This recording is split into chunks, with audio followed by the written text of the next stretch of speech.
By the time it happened, it was no longer the first days, and everyone in the sect had developed a private theory about her. The disciples thought that she was a hostage of an unusual rank. The stewards thought she was a bride nobody had announced. The cook thought she was a fox spirit, and was, in a sense, correct. But what they agreed on, without ever discussing it, was that she was to be given whatever she wanted and forgiven whatever she did, and that this instruction never happened, but was as important as any other rule they kept. She had noticed the arrangement within a day and set about testing its edges.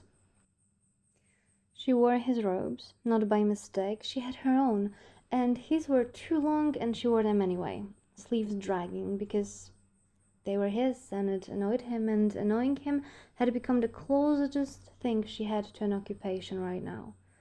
She rearranged the objects in rooms she had no business in. She painted a small editorial bamboo onto the corner of a landscape scroll that had hung in the East Hall for 6 years, and when the steward went pale, she explained that the composition had been begging for it. She got into one of the morning training sessions, uninvited, and put a senior disciple flat on his back before anyone quite understood she'd entered the ring. Nyaehh had arrived to find the boy in the dirt and the trespasser dusting off his own sleeves, which she was wearing. Her hands were still holding formation, and the spell residue could still be smelled in the air. "He left his left side open," she informed him. "He's 17. Oh, demons won't ask his age when they attack." He had looked at her for a long moment, then at the disciple, and walked off, and she had counted that a victory, and she had been right to. That was the thing she had learned about him first, before anything else. He would play with her. There was a particular pleasure in aiming something at him and having it returned before it landed.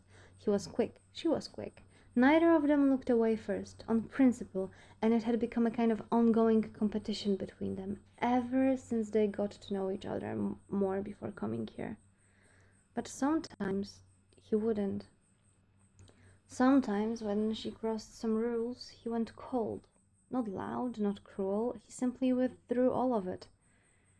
The warmth and the play and the quick returns, and left in their place a courtesy so smooth and so distant that she would have preferred to be struck. The first time it happened, she had waited for the banter to come back, and it hadn't. Not for 2 days. And she had discovered that she cared about that which had irritated her more than anything he could have said. So she learned his edges the way a cat learns a house. What could be knocked off a shelf for sport, and what would close the door in her face. She was still a menace, but an increasingly informed one, which did not make anyone's life easier. The dream did not change. That was its particular cruelty. It arrived the same way every time. The courtyard, the smoke, a door standing open that should have not been open, and her mother in that doorway turning to look at her once, not calling out, only looking. The way you look at a thing before you lose it. And then the white fabrics of her clothes started to turn red, and her slender posture dropped on the ground with an arrow sticking out of her back. The smell of fire and blood, the screams, people fleeing, people chasing, the sound of metal slicing through the body, and the sound of blood spurting out of the wounds. The face of her senior brother the moment he saw what happened to the girls working in the kitchen. He didn't let her look, but she could hear that there was something happening in the kitchen, and he picked his sword and went in there telling her to find the father. That was the last time she saw him. And then there was light. She was on her feet before she knew it. That happened sometimes. Her body would go looking for something her mind refused to name, and she would surface halfway across a room she didn't remember entering. This night she surfaced in the outer gallery in the dark, in his 2 long robes, standing very still. Except she had not surfaced. Not really. The sect around her was not his sect. She was home. The lamps were lit that had not been lit in years, and the halls were full that had been empty, and she was moving through it looking for her father because he would want to know the guests had arrived, because there were things that needed arranging before. "You're up late," said a voice. She turned. There was a man in the gallery. She knew him. She was almost sure she knew him. She reached for How and it slid away. "Your guest," she said. It came out uncertain. Your father can wait." He did not come closer. He stood where he was, easy, unhurried, his voice pitched low the way you would pitch it to something that might startle. "It's a cold night to be walking. Where were you headed?" "The East Hall. They want tea sent up before it's seen to." She stopped. "It's seen to?" "Tea's seen to. Everything's seen to." A pause. "You don't have to arrange anything tonight. That's what I came to tell you." She stood in the dark.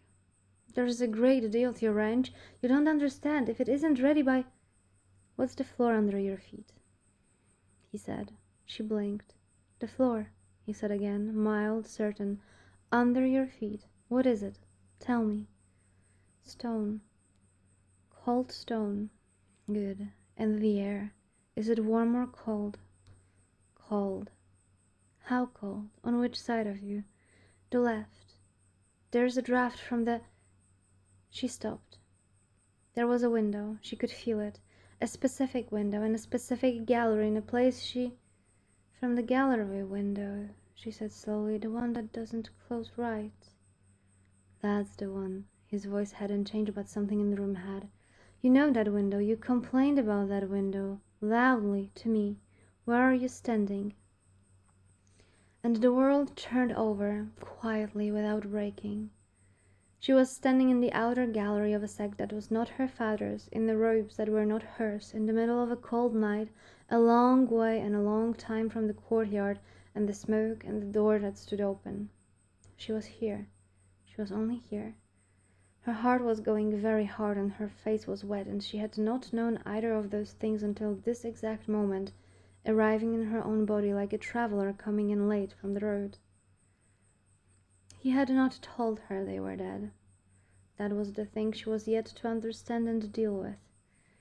He had every plain fact available to him, and he would use none of them. He had not said, "Your father is gone," had not said, "The place is in ruins," had not dragged her by the wrist out of the dream into the wreckage and called it mercy. He had simply stood in the dark and handed her the present. One small through thing at a time. The floor, the air, the draft, the broken window she'd complained about, until she could find her own way back to now and stand in it. "There you are," he said. She didn't even notice when he got close, but she could feel his breath on her skin and the warmth of his arms when he gently put them around her. She looked at him. "You could have woken me," she said. Her voice was not steady. "I was just sleepwalking. It happens." "You would have come out of it swinging. You always do." A faint and tired dryness in his voice. "I've watched you fight men twice your weight in your sleep. I'm not an idiot, and I'm definitely not going to try to fight that stone that's protecting you. That's all." She stood in the cold gallery in his ridiculous robes with her face wet, and something came apart in her that she had been holding shut with both hands. It felt small and strange. It was the simple, unbearable fact of having been handled gently, of a man who had gone cold on her over a painted scroll, standing in the dark for however long it took, wanting nothing, asking nothing, only bringing her home to the present because she couldn't find it herself. She had spent this whole life so far braced for the blow that never quite came. She had made herself sharp against the house that kept declining to cut her.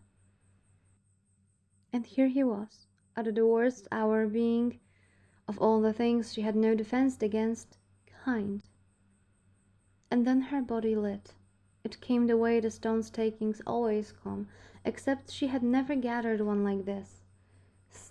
Sitting still in the dark with nothing slain and no one robbed. A warmth started somewhere under her ribs and spread, not drawn out of the world at this time, but poured into her, filling a shape she had known was empty, the exact shape of the thing he'd just done, the thing she would just let herself feel. Her eyes filled with light. She understood, distantly, that the stone had found what it wanted, and that it had not been out in the world at all. It had been here. It had been happening to her patiently for weeks, and she had only just now let it land. The warmth gathered and turned and went into the dark she carried, and the stone drank and was less hollow than before. She came back to herself slowly, sleeping on the cold gallery floor. He had not let that happen, catching her midway. What was that? He said. He knew technically what it was, not what it was precisely, and why did it happen now, though? Kindness, she said. She was almost laughing, her face still wet from tears. He didn't have a quick return for that. It was, she thought, the first time she had ever managed to leave him without one. He helped her up. He didn't let go of her hand right away, and she did not take it back, and neither of them remarked on it, and the broken window let its thin cold draught across the gallery, exactly where she would said it would be.